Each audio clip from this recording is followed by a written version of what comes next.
Hi guys, Mrs. Heiser here with another art lesson for you. Today we are going to learn about the artist Henri Matisse.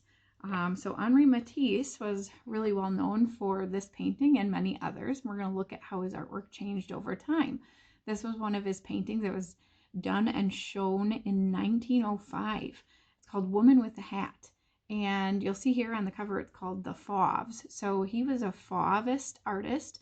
And they actually got that name because when him and his friends displayed their artwork in 1905 in an art gallery, this was the first time this was being shown, and people really didn't like it. And in French, the fauve actually means wild beast. Could you imagine someone calling you a wild beast for your artwork? At that time, it was really different because if you look close at this woman, look at the greens in her nose, the oranges here, really slashy lines and non-realistic colors. People saw that for the first time and they were like, what is this? This is barbaric and childlike, and it's just flat planes, not really realistic. Before that, artists were painting very realistic artwork, looking at a scene or a landscape and painting it as it was. And right before them, the Impressionists, we learned about Claude Monet and his water lilies and the Japanese bridge. And they actually were right before this.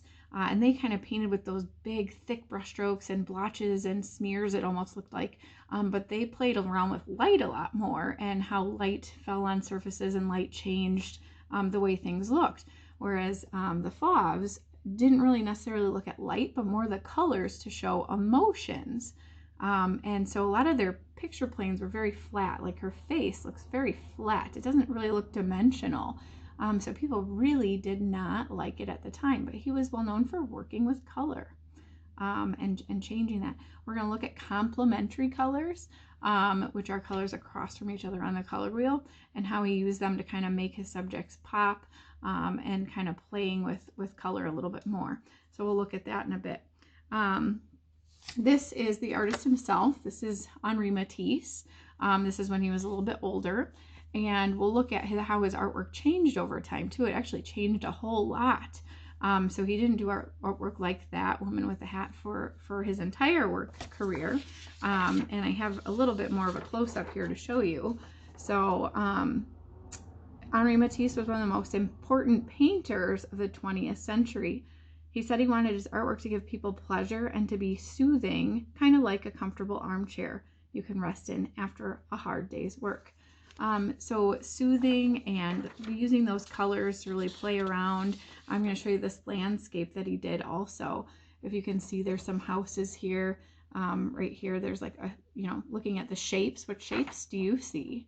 I was just pointing out this square here, but there's other shapes here, right? And another shape of this building, some small rectangles. But he just kind of used flat picture planes, didn't really make it look like a realistic landscape, and those colors were just wild, and people were kind of upset about it. But I think it really looks beautiful, those mountains in the background.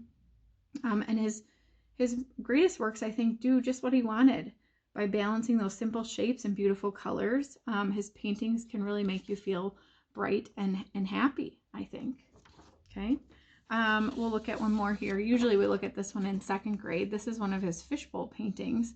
And sometimes he added those decorative lines and colorful patterns you can see here to his paintings, especially when he did some indoor work. You can see some paintings of his that were like of a table or inside looking out some windows or these fish bowls. But look at those simple shapes again. What shapes do you see in this painting? Right away I see a nice big circle here and another oval here. And this is starting to look like a cylinder, but it's not really a 3D form. It's more like those flat lines again. Here's an oval and then another oval, okay? And then those fish inside and those colorful patterns and bright colors, okay? We are going to talk about his artwork as it changed over time, and these ones behind me actually, where as he got older, he kind of changed his way of creating art. So he wasn't able to stand up at his canvas for very long, and so he did what he called drawing with scissors, and he said it was like sculpting with color. So what he would do is create these colorful collages, kind of like this one, out of paper. And we are going to create something like this today with our artwork. So I want you to look in here and look at all the shapes and how he overlapped. So we're going to be starting with a background. So if you look in his background here, I see like a big area of blue, some black, some pink, some green, some more kind of a yellow green here. And we're going to start by creating a background of one piece of paper, and then we're going to add shapes to it. So what kind of shapes do you see in this painting? Okay, a lot of people point out this kind of looks like a man or a person with a hand here. This kind of looks like a guitar. This shape is kind of interesting. It's like almost like a pear shape upside down. These look like little leaves. And this painting was actually called The Sadness of the King. Okay, and I love the layering that he used here and different kinds of shapes we've talked about before, right? So we've talked about the element of art, which was shape, okay? And we know that there are free-form or organic shapes and geometric shapes. Geometric shapes are those that have names: circles, squares, rectangles, triangles. Free-form shapes, this is where it's going to be kind of fun for us today, because we're going to create some shapes just like Matisse, like he called it, drawing with scissors, letting your scissors kind of do the work and cutting some really fun shapes. So I want you to look at the free-form and geometric shapes in this piece. Do you see some geometric shapes? I see a circle and some other circles here. I see in the background some rectangles. And I see a lot of free-form or organic shapes. So all of these shapes like these, I would say, are really fun. Look at this shape. That would be fun to cut out. Okay, and how he layered color. So he's got some big pieces and little pieces. We're going to look at that. Okay, these ones behind me you can see. This one almost looks like a horse. The purple part on it right there looks kind of like a horse. And I love these black and white spaces, kind of positive and negative space, which we'll talk about also.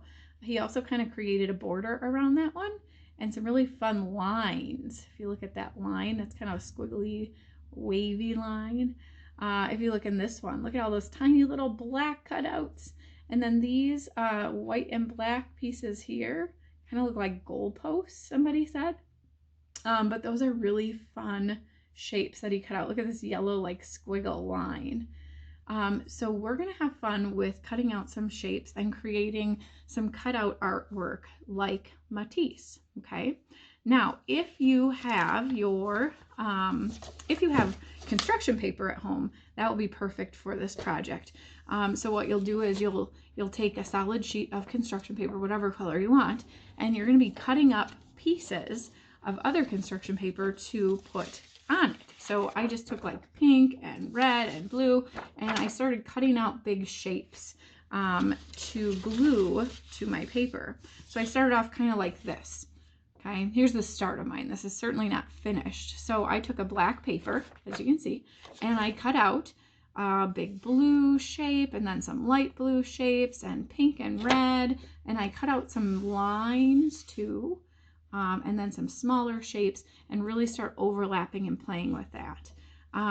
Now, if you don't have construction paper, what you could do is use your drawing sketchbook that I gave you. This you should have went home with you, and find some blank papers in that.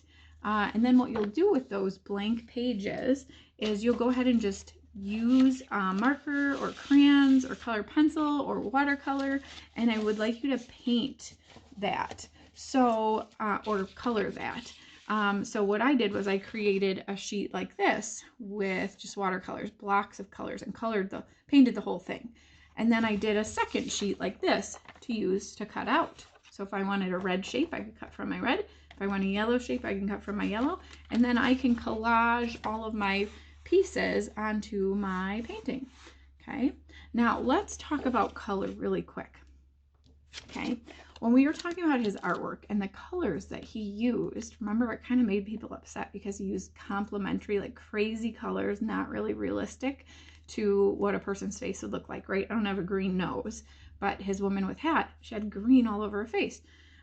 So he used complementary colors. Now, if we look at the color wheel here, Complementary colors are colors across from each other on the color wheel.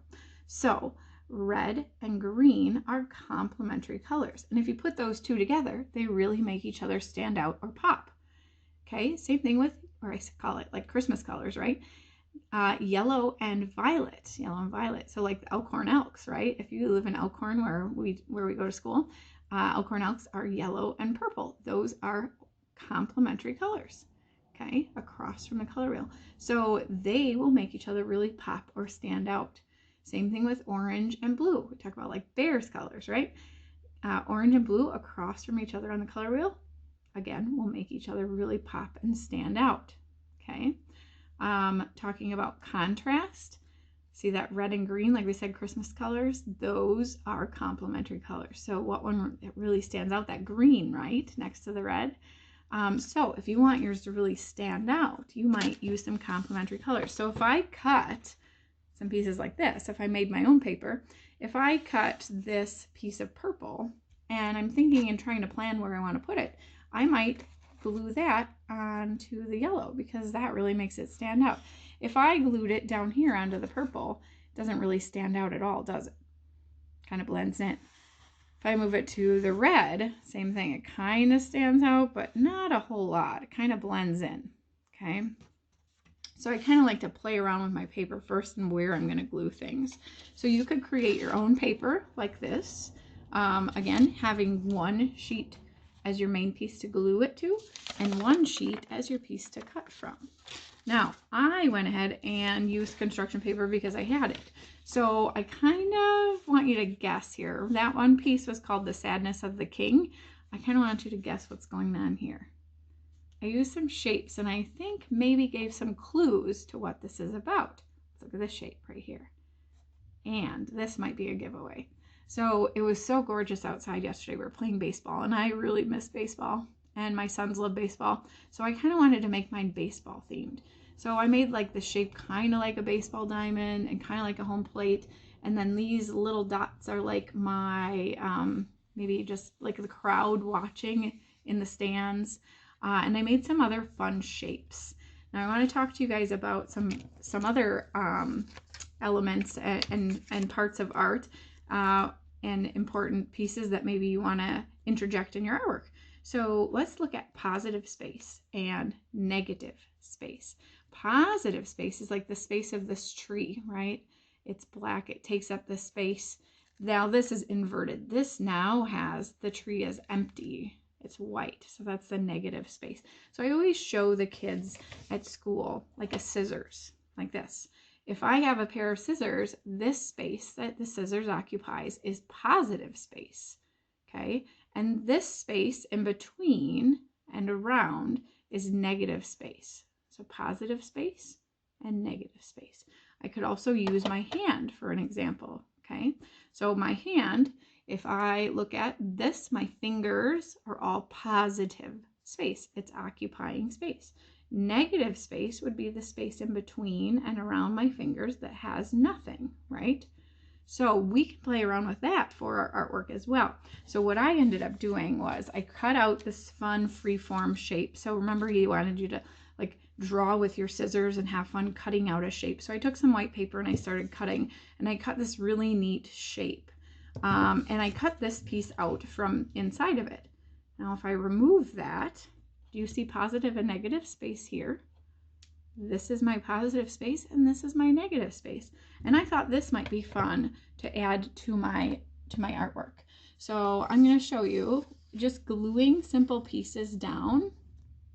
If I take this, and now I have a cut here, but that doesn't matter because I'm just going to glue it together. So I could take this piece and I could glue it to my paper and add something really interesting. We talked about layers and kind of layering it, and I can figure out where I want it to go first. I kind of like it out here, like, oh, maybe that's like, looks like a grand slam, you know, like cracked it out of the park. So I could glue that back here, and maybe I even want to use this piece that I use for the positive space somewhere else in my artwork. So I could take that piece and use it as well. Okay, I could continue to cut out some other small pieces and add them. I really feel like this could use some more. I cut another line. Remember we talked about like that fun line back here. and you can cut a line with your scissors and then cut along right next to it and have a cool line to glue as well. So maybe I want to add this to my artwork. Okay, and so let's kind of play around and feel like where that would go well. Maybe kind of over here to create some more interest, or off of that piece right there. I think that looks kind of cool. So I'll go ahead and glue that down. Okay. And maybe I want some more black pieces. I really love up in this corner how there's black and white, that contrast. So I could use some black and cut out some fun shapes. Now we talked about those little free form shapes. So maybe I want like these little like bubbly shapes just by turning my paper and cutting these fun little funky shapes. And you can just draw with your scissors, or if you want to, you could kind of plan it out. But then I could take this piece, and I think that would look best maybe inside the white there. Give it some more contrast. So you guys, I want you to have fun with this and really layer your artwork. So start with a plain piece of paper, okay, just like this.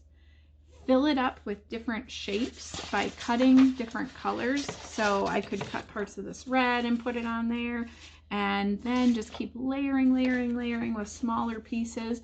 Try some lines, try some fun organic little shapes like this, and create a really neat piece of artwork, just like Henri Matisse would have done. Okay, have fun, and I hope to see your artwork on Artsonia. If you guys got this sheet at home, this shows how to publish your own artwork. It's really simple. You just type in this code and put it in the folder at home art, and then I can see what you created. Okay. All right. Happy creating and have a wonderful day. We'll see you next time.